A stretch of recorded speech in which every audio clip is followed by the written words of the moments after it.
Hey ladies and gentlemen, welcome back to the channel. As always, it is Nick here, back with your daily crypto news and analysis, and we have a lot to talk about around Ripple and XRP, as well as the vast majority of crypto and finance, as you guys already know. So with that, let's dive in, and let's start off with this tweet here from Matthew Lin Y over on Twitter. And we do see Ripple and GBC Korea collaborate to shape a blockchain ecosystem in Korea. XRP will be one of the potential payment tokens. Now, obviously, as we look at what's happening around crypto, we know that there is a vast majority of adoption happening.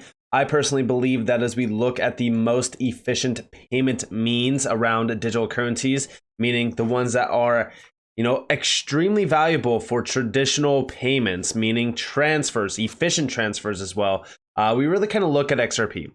I've seen the arguments in the past. I've seen a lot of people bring up the Lightning Network. Listen, the Lightning Network is a layer 2 network. Bitcoin is basically built upon it, and guess what? That opens the door for vulnerabilities. It also opens the door for security risk. I mean, there's a lot of problems tied to the Lightning Network. With XRP and the XRP ledger, there really is no security problems. And personally speaking, as we look at what XRP has done and achieved in the last decade alone, it has been very exciting to watch.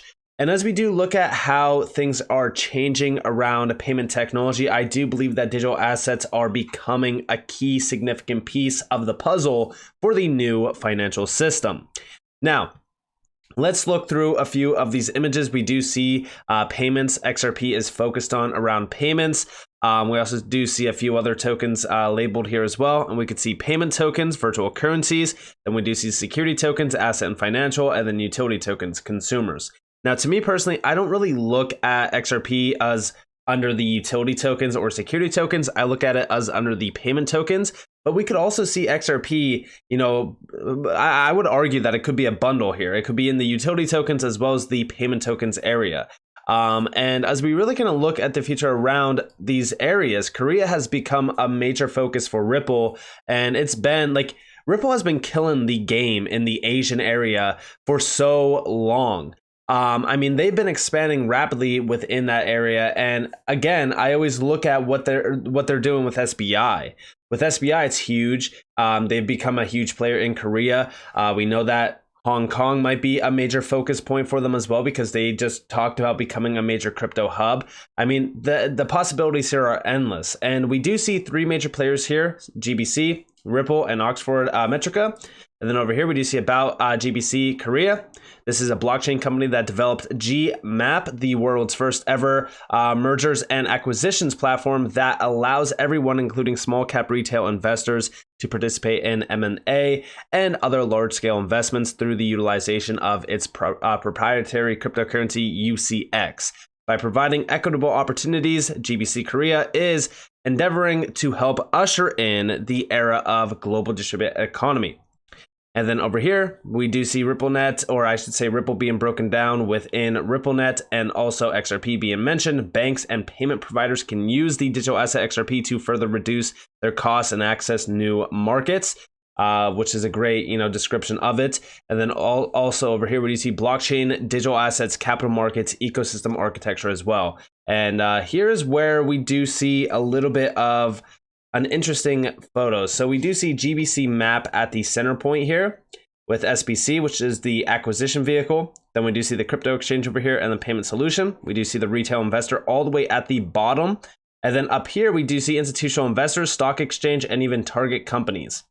As we do look at this, it's very interesting to look at the architecture, because this also gives you a little bit of an idea on just how large the network effects could be. I know that this doesn't look that compelling to most people, but for anyone that understands money flow or even just network effects, this is very exciting, because this could ultimately disrupt everything. I mean, you have companies up here, you have institutions, you have even the stock market, and then down here you also have payment solutions, acquisition solutions. I mean, all of this tied to one, like, this is huge. And it could be very large for any of these currencies. Listen, XRP could be one of these currencies, just like Matthew does say over here, like XRP will be one of the potential payment tokens. Like all of these tokens tied here, like to me, the most efficient one out of all of them would be XRP. There really is no argument there. But we also do see stablecoins being mentioned, which stablecoins definitely are, very beneficial for digital payment means, but it's definitely exciting to see, things like this being put together around specific areas and how large this could essentially be. And then also over here from 801_XRP, fam, the Financial Stability Board G20 roadmap for enhancing cross-border payments.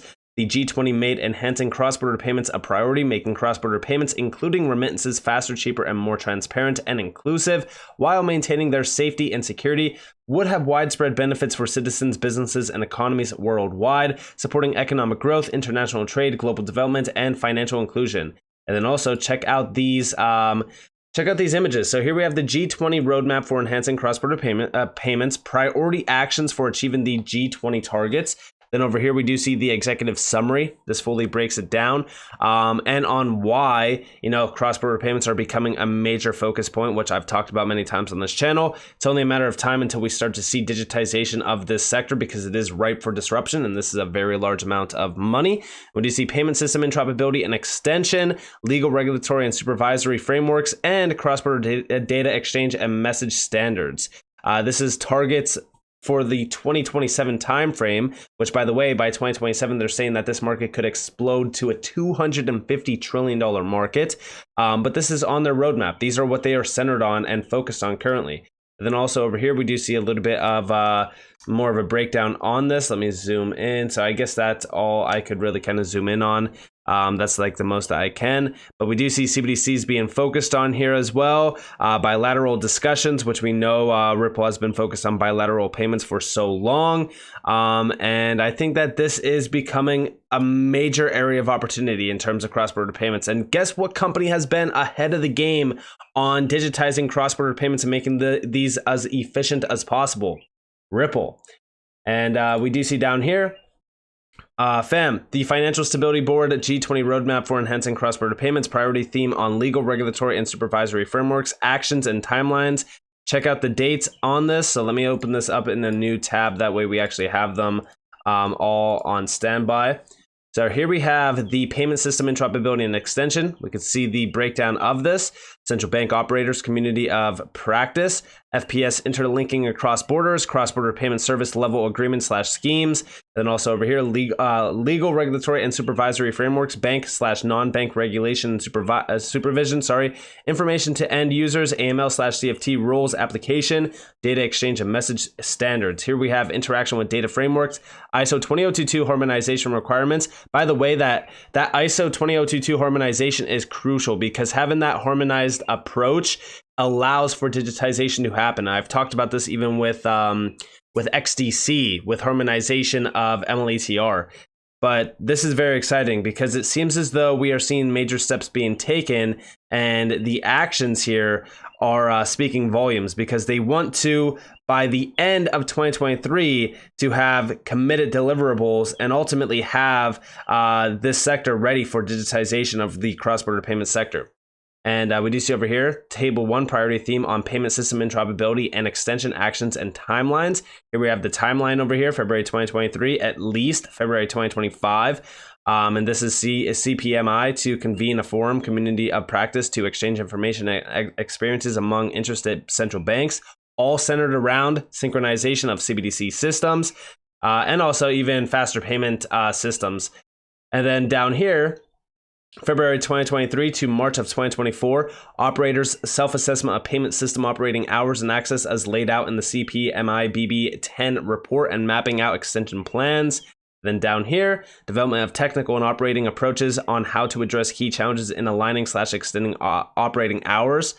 And this is February 2023 to July of 2024. And then fostering fast payment system interlinking across borders, ongoing December 2024. Then also over here, last but not least, this is G20 workshop on interlinking of faster payment systems. This is July 2023. Very interesting time frame there. Then down here, we also do see interim report to the G20 on FPS interlinking governance, risk management, and oversight considerations, February 2023 to October of 2023. Project Nexus Phase 3. Project Nexus is actually a pretty large project. We've actually broken this down with Quant.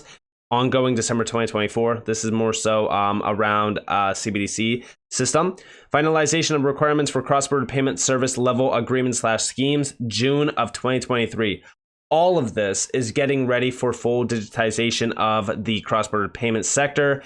And we do see down here priority theme on cross-border data exchange and message standards, actions, and timelines.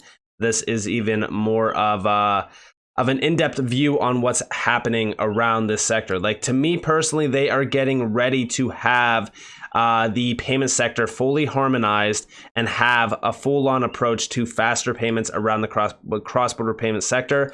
I think that this is very, very interesting to watch unfold. We know that the IMF and the World Bank, they've been really preparing for this. And a lot of these things that we've been seeing around, like the IMF linking to Ripple, I do think that it is something to watch for. And all of this is centered out on 2022 as well as 2023. 2022 obviously is past, but 2023 is here. And almost all of this is happening around 2023 to 2024. So within the next, I would argue, like a couple months to a year from now, a lot of things seem to be changing around the regulatory bounds with cross-border payments, as well as the technical bounds of cross-border payments. And honestly, to me personally, I want everyone to understand that you should be ready and you should be stacking XRP right now, because what we are seeing around cross-border payments and also even the payment market is very interesting. Transactions are going to change forever around cross-border payments once we do see them tap into digital assets. And I do think that they are preparing for this. Over here, we do see from Christine Lagarde, good round of discussions with the G7 finance ministers and central bank governors in Japan. In the face of multiple and complex global challenges, we renewed our commitment to upholding the free, fair, and rules-based multilateral system. This is very interesting in terms of that multilateral system. And here you guys have all of the players tied to this. We do see over here Jerome Powell and, of course, Janet Yellen, next to the ECB and so many other major players around these central banks. Like, this is a big deal. I think everyone should pay attention to what is happening, and that multilateral system is something to focus on. But they did also give us a little bit of a joint statement on this.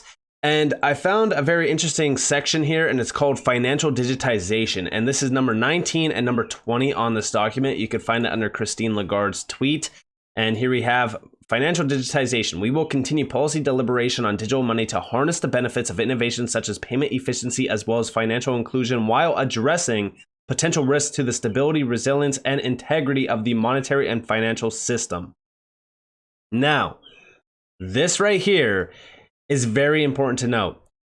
A reliable, stable, and transparent global payment system is a key foundation for our economic and financial activities, and central bank digital currencies could have a substantial role to play in this context.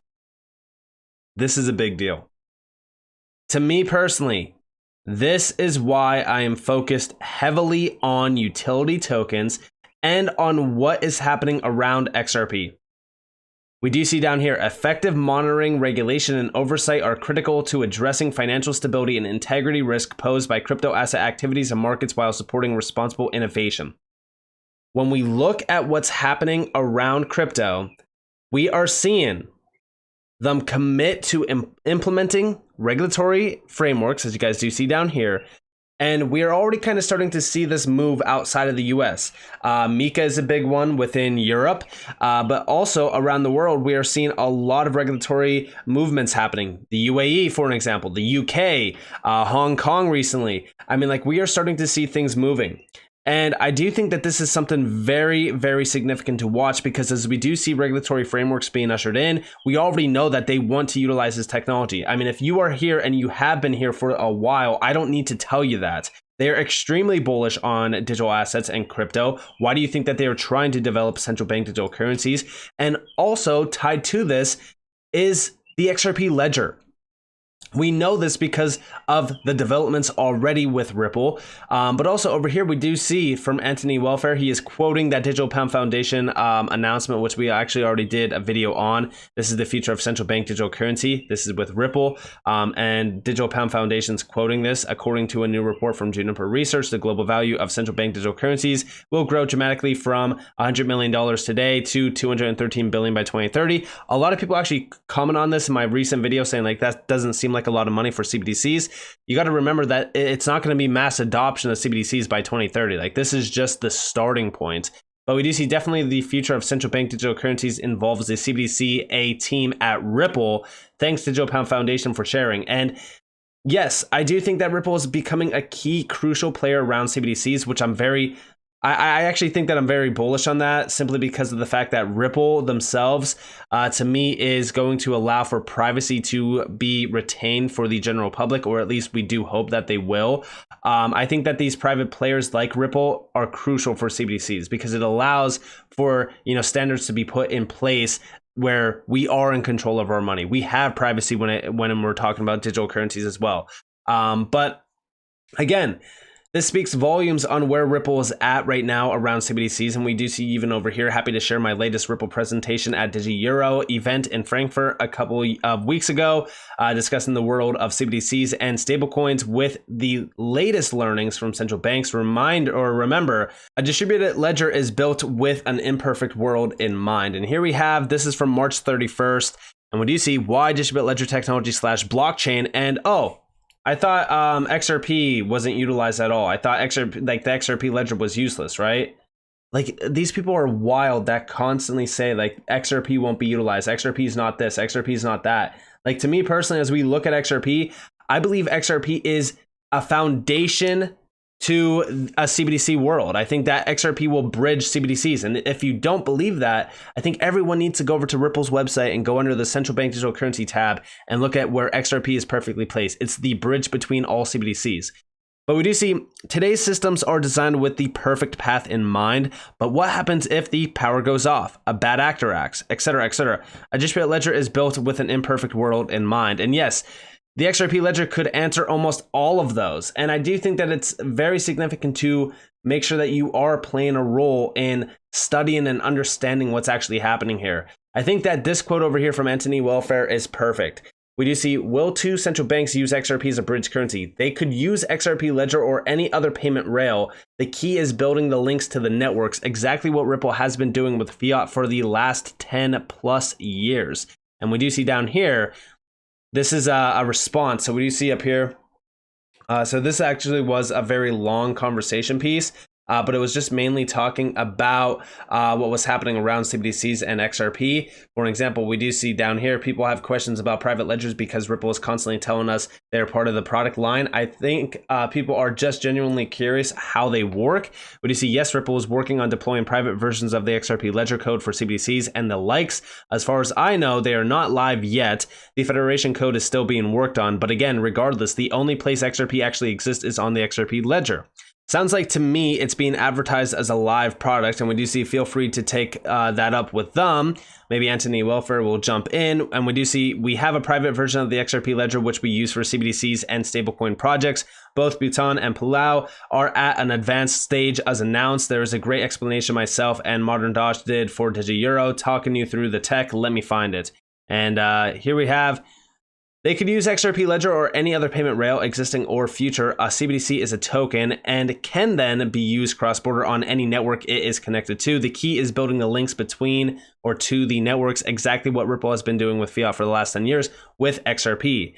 And I honestly think that as we do look at CBDCs and as we look at XRP, like this is the perfect use case for XRP. And I've said that plenty of times on this channel. And I think that that's where, a lot of people look at the value of XRP. Like, what will the value of XRP be if it's moving all this kinds of money? Like, I look at it like, what's going to be the value of XRP when it's bridging these currencies, when retail is tapping in, when there's all these significant use cases, going live on the XRP ledger, which we see every single day. Like, the amount of value created here is going to be very significant. But I believe that XRP is an intricate part and a piece of the larger puzzle around the new financial system.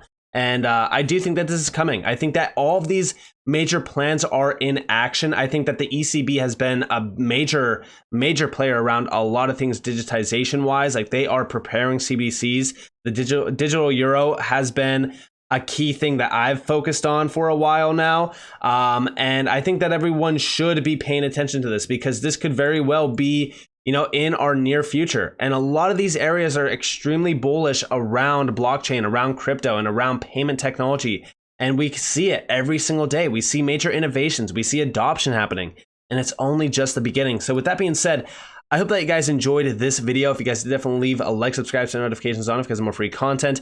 You guys are more than welcome to follow me on Twitter and join the free Discord down in the description below. It's up to you all. Have a beautiful day or a beautiful night wherever you guys are in this beautiful world. This has been Nick. Peace out, guys.